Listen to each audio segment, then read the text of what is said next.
আজকে তৈরি করব রসবড়া। নরম তুলতুলে রসালো একদম ফোলা ফোলা রসবড়া, গুড়ের রসবড়া।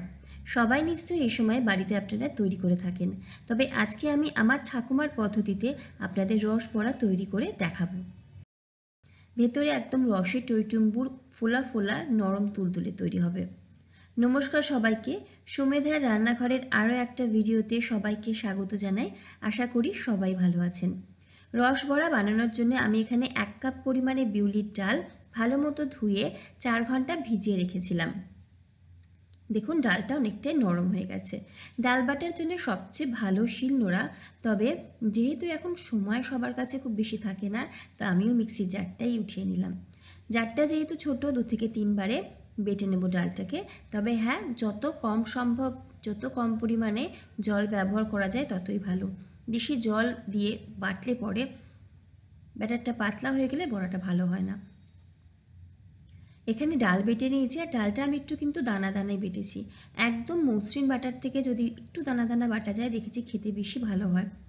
এখানে আমাদের এবার একটাই কাজ করতে হবে, সেটা হচ্ছে মিনিট 5 মতো ডালটাকে ভালো মতো ফেটিয়ে নিতে হবে।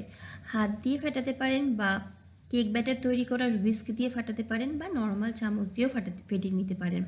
আমি হাত দিয়ে ফেটিয়ে নিচ্ছি, যেটা সবচেয়ে বেশি ভালো হয়, সবচেয়ে বেশি সুবিধার।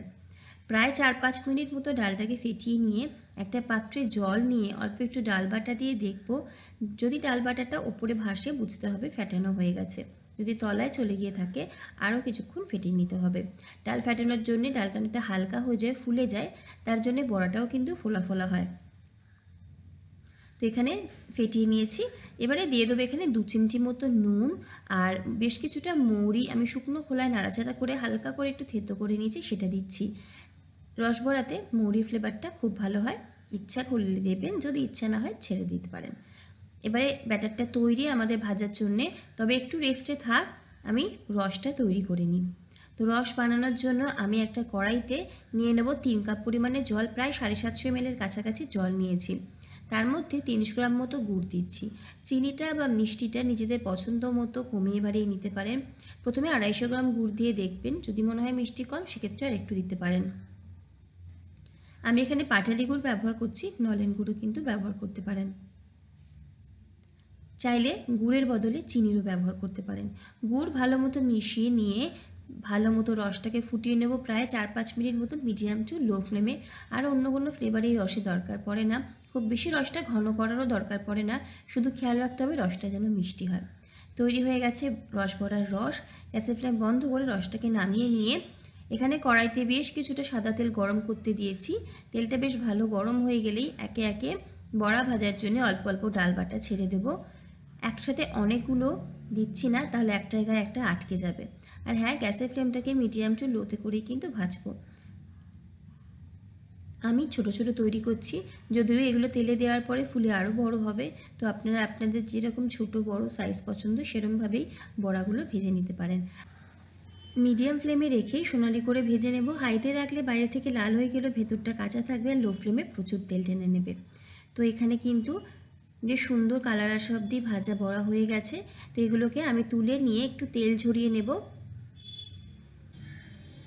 তেলটা ঝরানো হয়ে গেলে গরম গরম বড়াগুলো রসের মধ্যে দিয়ে দেবো। রসটা একটু উষ্ণ রয়েছে, আর হ্যাঁ, 3 থেকে 4 মিনিটের মধ্যেই দেখবেন বড়াগুলো ভালো মতো কিন্তু রস টেনে নিয়েছে। একটা ব্যাচ যখন ভাজা হয়ে যাবে রসে দেওয়ার পরে, যখন নেক্সট ব্যাচের বড়াগুলো রসে দেবো, আগের বড়াগুলোকে অন্য একটা পাত্রে তুলে রাখবেন।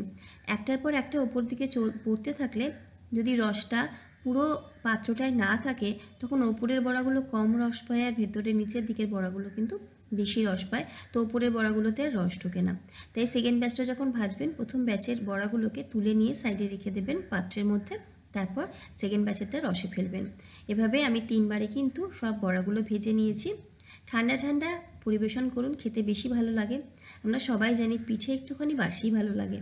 তো নিজেদের পছন্দ মতো পরিবেশন করুন। ভিডিও ভালো লাগলে লাইক, কমেন্ট, শেয়ার, সাবস্ক্রাইব করে পাশে থাকবেন। আর অবশ্যই পাশের বেল আইকনটা প্রেস করবেন, যাতে যখনই ভিডিও আপলোড করব নোটিফিকেশানটা আপনাদের কাছে পৌঁছায়। দেখা হচ্ছে আবার পরের ভিডিওতে অন্য কোনো রেসিপি নিয়ে। সকলে ভালো থাকুন, সুস্থ থাকুন, হাসি খুশি থাকুন। ধন্যবাদ।